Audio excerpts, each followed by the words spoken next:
really excited, really excited. Hey guys, Mary Kastner here. This is for all of you singers out there. All of you, listen up, this is for you. We're gonna address two things today. One, why should I grow my singing voice if it sounds nice already? Two, how do I grow vocally? Story time.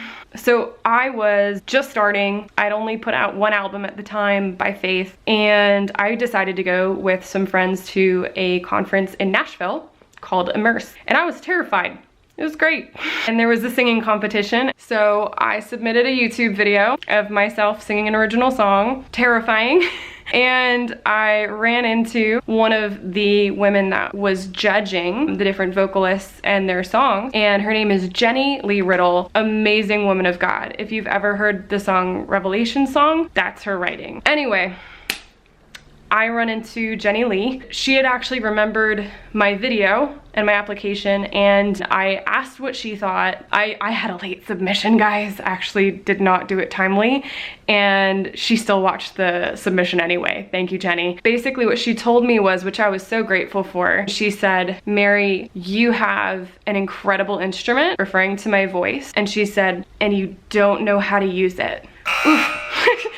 And it's true. I was just told growing up that I had a nice voice. I got a lot of compliments from people at school or at church. I was just told that I have this pure voice, I sound like an angel, and a lot of people will give you great compliments, but that doesn't help you grow. I'm so grateful for that moment and for that critique, because it lit a fire under me and made me realize that I had so much more growing to do. My voice now is so different from that moment and that day. That would have never happened if it wasn't for her input and her critique and her honesty. So, and it's not that my voice was bad, it's pretty. If you listen to some of my earlier recordings, like, my voice sounds nice, it's pretty, you can totally pray with it, but it's not the quality that it is now. So in Psalm 33, in the Dewey Rames translation of the Bible, it actually says, sing skillfully or sing well before the Lord. So why should I grow my singing voice? We just want to give him our best. He's worth it.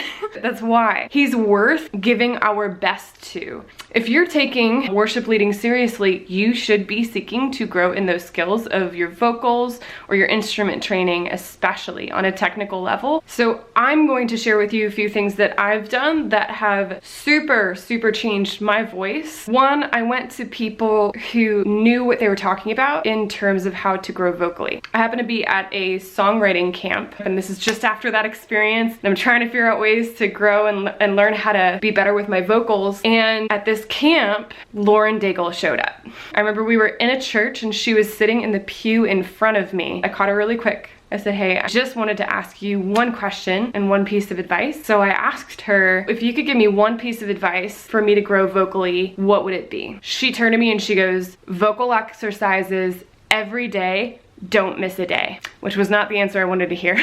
So skill takes work, unfortunately, guys. The best analogy that I have to give you is going to the gym. Okay, your voice, there are muscles in here, guys. So if you want to strengthen these muscles, you have to work them and work them consistently and know what your muscles need when. So you would not go to the gym once a week and expect to walk out looking like Dwayne "The Rock" Johnson. Same thing with your voice. You cannot expect to do warm-ups and exercises once a week or never and expect to sound like Lorin Daigle. You're not gonna have that voice without the work. So some resources for you to start if you don't have the money or you don't know who to go to for vocal coaching. Start with Jeff Mathena's The Unhindered Voice podcast. It's fantastic. I direct a lot of my worship leaders to that to grow. He's amazing. The Unhindered Voice is my favorite. Jeff Mathena, he's Christian. I've just seen him focus primarily on worship leaders and equipping them for the church. A few people to give you a background on Jeff Mathena that he has personally trained is Phil Wickham, some of the lead singers of Elevation Worship. He has an amazing repertoire and a lot of success for his students. So I strongly mostly recommend The Unhindered Voice in the realm of worship because Jeff Mathena is just bomb. So good. So vocal exercises every day, don't skip a day. And I have resources for where to get them in the information below the video. Again, my name is Mary Kastner. Thanks so much for listening. The resources should be below. Make sure that you subscribe. Right. God bless you guys.